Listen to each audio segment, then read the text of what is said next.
har bitta payg'ambar birodarlar qancha umr ko'rishligini bilgan. Va hech qaysi payg'ambar joni olinmagan magar ixtiyor berilgan. Dunyoda xolasangiz qolasiz. Rasululloh sollallohu alayhi vasallamga ham taklif qilingan. Qiyomatgacha yashaysiz ya Rasululloh. Yer yuzi islom bilan obod bo'ladi.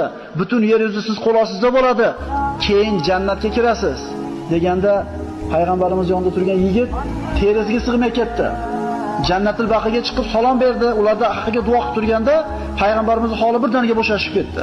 Ya Rasululloh nima bo'ldi o'tkazganda payg'ambar alayhisalom aytdilarki, hozir men oldimga Jibril keldi va aytdiki, ey Muhammad, agar xohlasangiz qiyomatgacha yashaysiz, islom bilan obod bo'ladi yer yuzi.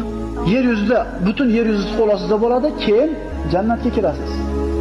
Birinchi variant. Yoki hozir vafot qilasiz, tezda vafot eta olasiz, Parvardigorning huzuriga o'tasiz dedi. Haligi yonidagi yigit terisiga sig'may ketdi. Ya Rasululloh, bizni tanladingizmi? Biz buni